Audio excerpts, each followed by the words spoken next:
technique, et nous reprendrons la discussion après la pause technique, bien sûr. J'aimerais que nous revenions un peu sur cette répartition des réfugiés, parce que je vais dire du bien de Hollande pour une fois.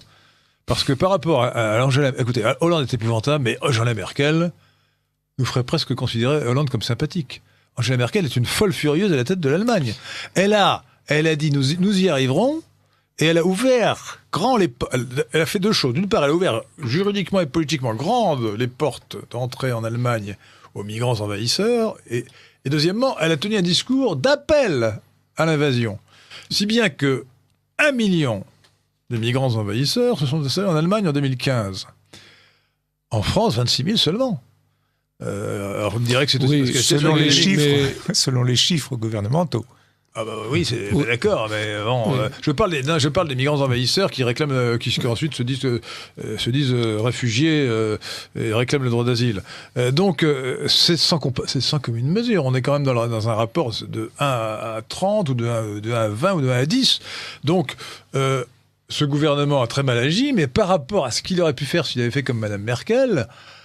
c'est relativement bénin. Hein. C'est-à-dire que si on considère les 200 000 arrivées chaque année depuis... 200 000 arrivées, ouais. Depuis des années, le fait... Légales, les arrivées légales, ouais. D'arrivées légales, puisqu'il y a tous les clandestins en plus. Les migrants envahisseurs sont en fait des clandestins. Je crois que la coupe est tellement pleine en France, et la population française en a tellement assez, et on le voit bien dans les sondages. Hein, dans les sondages, les Républicains qui sont responsables avec Sarkozy pendant 10 ans... de cette entrée de 200 000 immigrés légaux par an, sans parler des illégaux. Je vous rappelle, chers auditeurs de Radio Courtoisie, que Nicolas Sarkozy, qui vous parle de l'identité de la France, a fait rentrer 2 millions, légalement, 2 millions d'immigrants en 10 ans. Il a été ministre de l'Intérieur pratiquement sans interruption pendant 5 ans. Et quand il ne l'était pas, il était président de l'UMP, entre 2002 et 2007. Et président, et il avait encore la haute main sur la politique de l'immigration entre 2007 et 2012. Donc en fait, il a eu la haute main sur cette politique de l'immigration pendant 10 ans. Et il a annoncé la couleur dès 2002 en disant il n'a pas dit l'immigration était une chance pour la France, mais il a dit tout de suite non, moi l'immigration zéro, j'en veux pas, etc. Bon.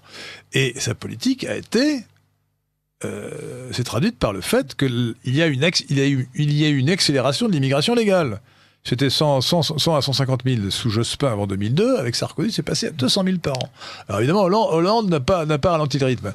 Mais Sarkozy a fait rentrer en 10 ans 2 millions d'immigrés légaux, sans parler des illégaux. Oui, vous vous rendez compte, 2 millions, c'est énorme. Alors justement, moi, ce qui sépare finalement François Hollande d'Angela Merkel, ce n'est pas l'inclination idéologique, c'est le fait qu'en 2015, François Hollande avait un Front National aux environs de 25%, et qu'à l'époque, l'équivalent allemand n'existait pas. Et qu'aujourd'hui, Angela Merkel commence à payer les fruits de sa politique, et il n'est pas certain qu'elle continue dans la même voie avec l'AfD qui maintenant... Michel Leblay, je crois, et c'est un paradoxe de plus, mais qu'il y a bien une différence idéologique. C'est-à-dire que Hollande est un homme de gauche, mais elle a été prise d'une folie, d'un véritable vertige de folie devant... sans doute parce que l'Allemagne est traumatisée 70 ans après, par la Seconde Guerre mondiale et le national-socialisme, le socialisme national de Hitler, le régime hitlérien, et aussi parce que c'est une idéologue, et n'oubliez pas qu'elle était formée en RDA, et donc, prise par son idéologie cosmopolite, elle a eu cette espèce de coup de folie, mais coup de folie qui a perduré jusqu'à aujourd'hui.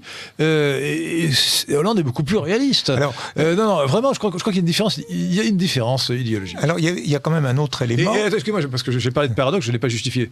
Je dis que c'est un paradoxe, parce que Hollande est à la tête d'un parti officiellement, enfin, était à la tête d'un parti et représente un parti officiellement de gauche, alors que Merkel est officiellement de droite.